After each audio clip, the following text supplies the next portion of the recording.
नमस्कार friends, welcome my channel friends. Radhe Radhe friends, आज की वीडियो स्टार्ट करते हैं।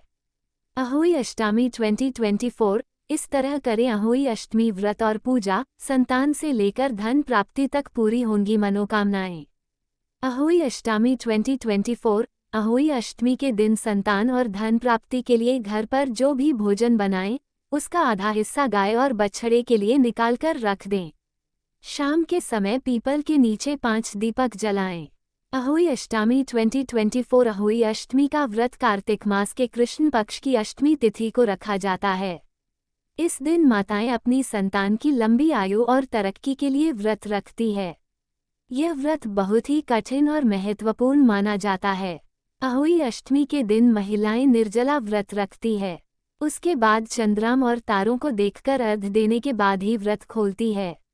इस व्रत में मां पार्वती के अहोई स्वरूप की पूजा की जाती है। अहोई अष्टमी की तिथि वैदिक पंचांग के अनुसार अहोई अष्टमी तिथि की शुरुआत गुरुवार 24 अक्टूबर रात 1:18 पर होगी और अष्टमी तिथि का समापन शुक्रवार 25 अक्टूबर रात 1:58 पर होगा। उदय तिथि के अनुसार अहोई अष्टमी का व्रत गुरुवार 24 अक्टूबर 2024 को रखा जाएगा। अहोई अष्टमी पूजा मुहूर्त पंचांग के अनुसार अहोई अष्टमी की दिन पूजा का शुभ मुहूर्त शाम 5:42 में से लेकर शाम 6:59 तक रहेगा। अहोई अष्टमी की पूजा करने के लिए कुल 1 घंटा 17 मिनट का समय मिलेगा। अहोई अष्टमी पूजा विधि। अहोई अष्टमी के दिन व्रत करने वाली माताएं सूर्योदय से पहले स्नान करने के बाद अहोई माता की तस्वीर दीवार पर बनाएं या फिर कैलेंडर लगाएं। उसके बाद धूप, दीप और फूल माला चढ़ाने के बाद अक्षत रोली और दूध अर्पित करें। अहोई फिर माता को मिठाई का भोग लगाएं। इसके बाद अहोई माता की व्रत कथा पढ़ी या सुनी जाती है। अंत में शाम को चंद्रमा और तारों को देखकर अर्घ्य देने के बाद पारण किया जाता है। अहोई अष्टमी का महत्व। अहोई अष्टमी का व्रत करवा चौथ के 4 दिन बाद और दिवाली के 8 दिन पहले रखा जाता है। इस दिन महिलाएं बिना अन्न जल ग्रहण किए व्रत का पालन करती हैं। इसके बाद शाम को तारों देखने और अर्घ्य देने के बाद व्रत का पारण किया जाता है। मान्यता है जो भी माताएं इस व्रत का पूरे श्रद्धा और विधि विधान से पालन करती हैं, मां अहोई उनकी संतान को लंबी आयु और सफलता का वरदान देती हैं। अद्भुत शुभ संयोग। अहोई अष्टमी 2024। 1. चंद्रमा के व्रत का प्रभाव। इस दिन चंद्रमा का उदय कुछ खास समय पर होगा, जिससे ये दिन विशेष शुभ माना जा रहा है। 2. पौष नक्षत्र। इस दिन पौष नक्षत्र में रहने से पूजा का फल और भी बढ़ जाता है, जिससे विशेष शुभता का अनुभव किया जा सकता है। 3. तिथि और वार का मिलान। 1 नवंबर 2024 को यह विशेष तिथि अष्टमी के साथ शुक्रवार के दिन है, जो शुभ कार्यों के लिए बहुत अच्छा होता है। 4. विशेष योग। अहोई अष्टमी के दिन संभवतः धनिष्ठा या पुण्य योग जैसी अन्य सुखदायक स्थिति बन सकती है, जो पूजा की प्रभावशीलता को बढ़ाएगी। 5. सामाजिक एकता और प्रेम। इस दिन महिलाएं एकत्रित होकर अपने बच्चों की लंबी उम्र के लिए मिलकर पूजा करती हैं, जिससे एकता और सामूहिक प्रेम का माहौल बनता है। अहोई अष्टमी के दिन संतान और धन प्राप्ति के ये उपाय किए जा सकते हैं। 1. अहोई माता को लाल या सफ़ेद फूल चढ़ाएं। 2. अहोई माता को सूजी का हलवा या पोहे का भोग लगाएं। 3. अहोई माता को चंदन का टीका करें। 4. संतान सुख के लिए भगवान गणेश को बिल्वपत्र अर्पित करें। 5. पीपल के पेड़ के नीचे दीपक जलाएं और परिक्रमा करें। 6. माता पार्वती और भगवान शिव की पूजा करें और दूध भात का भोग लगाएं। 7. घर में जितने सदस्य हैं, उससे एक ज्यादा संख्या में पौधे लगाएं। 8. पारद शिवलिंग में दूध से अभिषेक करें।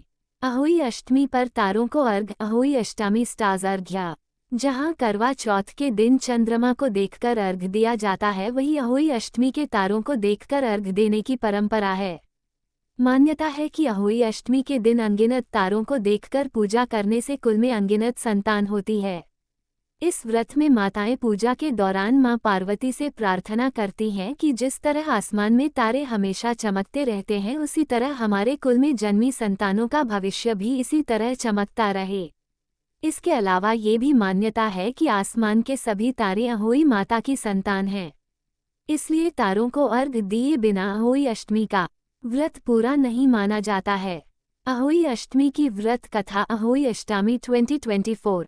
अहोई अष्टमी 2024 एक साहूकार था जिसके 7 बेटे और 7 बहुएं थीं। दिवाली से पहले कार्तिक अष्टमी को 7 बहुएं अपनी इकलौती नंद के साथ जंगल में जाकर खदान में मिट्टी खोद रही थीं। वहां स्याहू की मांद थी। मिट्टी खोदते समय नंद के हाथ से स्याहू का बच्चा मर गया। इससे स्याहू माता बहुत नाराज हो गई और बोली, मैं तेरी कोख बांधूंगी।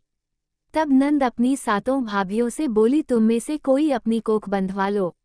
सभी भाभियों ने अपनी कोख बंधवाने से इनकार कर दिया, परंतु छोटी भाभी सोचने लगी कि अगर मैंने अपनी कोख नहीं बंधवाई तो सासू जी नाराज होंगी। ये सोचकर नंद के बदले में छोटी भाभी ने अपनी कोख बंधवा ली।